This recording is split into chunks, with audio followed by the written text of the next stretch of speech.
E aí galera, beleza? Então vamos lá.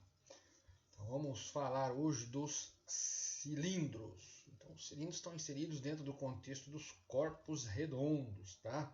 Por que corpos redondos, professor? Ué, pelo formato dele, ué. Simples assim.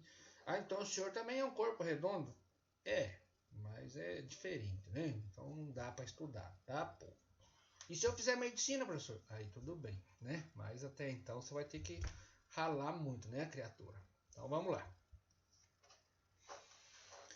Então ali, ó, consideremos um plano alfa, um círculo de centro O e raio R. Então está dizendo aqui, ó, você tem um plano qualquer aqui embaixo, você tem um círculo aqui com o centro no ponto O e o raio R. Seja AB um segmento não paralelo e não contido em alfa. Então você tem um segmento de reta aqui, ó, tá? Então ele não vai estar contido nesse cara aqui. Então chama-se cilindro a reunião de todos os segmentos congruentes ao paralelo e paralelos ao segmento AB, com extremidade no círculo e situados no mesmo semiplano determinado por alfa. É como se tivesse assim, ó. Vamos imaginar aqui, ó. Você tem uma moeda no chão aqui. Se você for empilhando um monte de moeda uma sobre a outra, todas as moedas do mesmo tamanho, do mesmo valor lá, né, de 25 centavos, você vai formando uma figura espacial e essa figura é o cilindro. Então, basicamente, é a mesma estrutura ali. Então, você tem um círculo num plano qualquer e você vai sobrepondo esses círculos e quando você vai sobrepondo eles, vai aparecendo a figura do cilindro.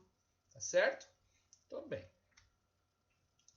Alguns elementos do cilindro aqui, tá, povo? Então você tem aqui, ó, essa parte de baixo aqui a gente chama de base, exatamente igual a essa parte aqui em cima. A gente já viu lá nos prismas que também os prismas têm duas bases, a inferior e a superior. O cilindro também tem duas bases, tá? A distância entre as duas bases a gente chama de altura, tá? Esse cara aqui, tracejadinho, é o eixo do cilindro, que é o eixo central ali, né? Aqui embaixo a gente tem o raio do círculo inferior, que é exatamente igual ao raio do círculo superior. E esse cara aqui a gente chama de geratriz. Como assim geratriz? Então vamos imaginar assim, ó. Você tem aqui um retângulo, certo? Se você colocar uma hastezinha de madeira aqui e girar esse retângulo de forma bastante rápida, você vai gerar uma figura espacial. E que figura espacial vai ser essa que você vai gerar? Vai ser um cilindro, ok? Então, por exemplo, aqui, ó, você tem um cilindro. Então, você girou um retângulo de forma bastante rápida e apareceu um cilindro, tá certo? Então, a geratriz é porque a figura é gerada a partir de um retângulo, tá bom?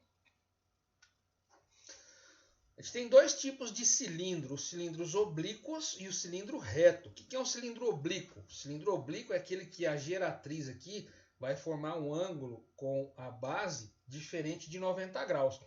E os cilindros retos, ele vai formar um ângulo de 90 graus exatamente, tá? Então nós temos duas circunstâncias, ok? Geralmente a gente trabalha com essa situação aqui, tá? Do cilindro reto, mas se aparecer o outro ali não tem problema algum, tá? Vai dar para fazer exatamente da mesma maneira, ok? Então o cilindro circular reto é também chamado de cilindro de revolução, pois é gerado pela rotação completa de um retângulo em torno do eixo que contém um de seus lados. Foi o que eu falei agora há pouco, ó.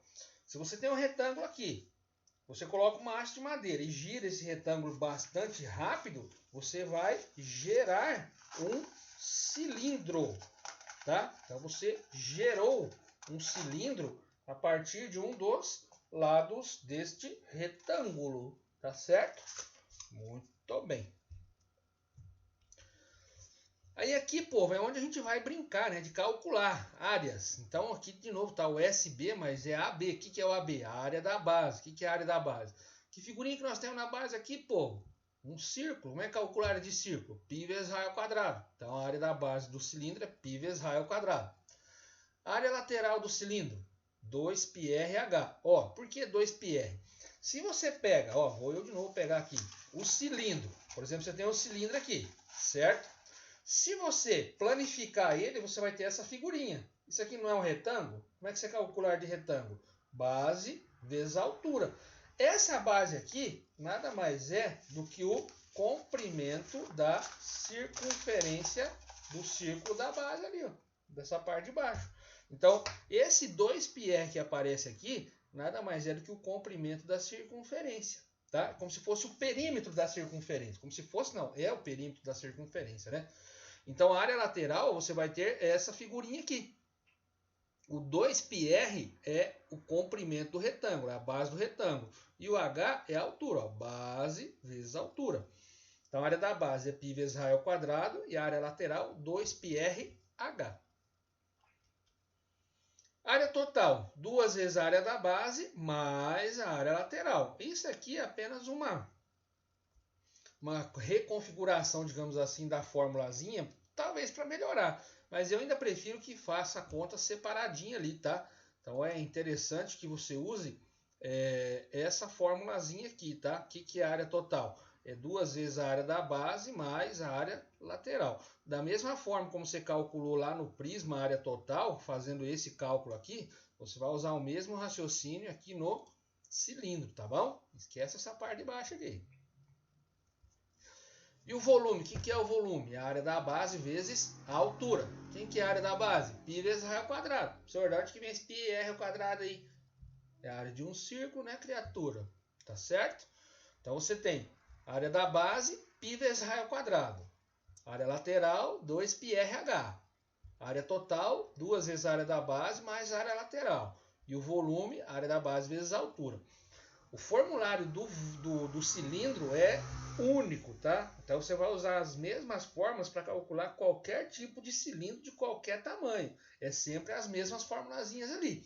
Diferentemente do prisma, porque lá no prisma você tinha que definir. Não, você tinha que observar a figurinha da base. Se a base era um triângulo, se a base era um quadradinho, se a base era um hexágonozinho e por aí vai. Aqui o cilindro, a base dele sempre vai ser o quê? Um círculo. Então, por isso que não vai mudar, ok? Secção meridiana. O que é a secção meridiana? Então vamos imaginar aqui, ó. Você tem um cilindro aqui, certo? Imagine que eu pegue uma faca. Olha a faca! E corta aqui, ó. Vou passar a faca aqui. Vou cortar ele nesse ponto, tá? Quando eu cortar o cilindro nessa região aqui, eu vou ter isso aqui. O senhor tá fazendo muito barulho esse negócio caindo aí. Segura. Não caiu. Então, quando você corta o cilindro exatamente ao meio aqui, nossa senhora, que poeira. Quando você corta o cilindro exatamente ao meio aqui, você vai ter que figurinha aparecendo? Um retângulo, tá? Então, essa região em azul aqui, ele é um retângulo. Mas tem que calcular isso aí? Vai saber, né? Vai que o problema pede para você calcular, por exemplo, a secção meridiana de um cilindro. É só fazer. Base vezes altura. Mas como é que eu vou calcular a base dessa coisa aí? A base é 2 vezes o raio, ué.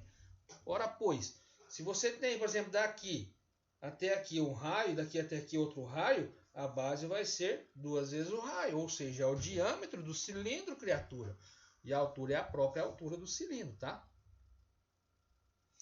Cilindro equilátero é quando a base e a altura dele são iguais, ou seja, você vai ter uma região aqui, ó, que é um quadradinho, tá certo? Aí tem um exemplo aqui que eu não vou fazer com vocês, depois eu vou resolver outros exemplos um pouco mais legais que esses aí, tá bom? Ó, deu nem tempo de cansar.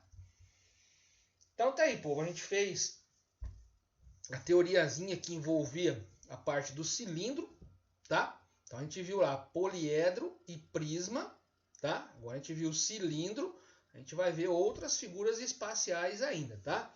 Então depois eu volto para resolver com vocês exercícios que tratam especificamente dos cilindros, tá?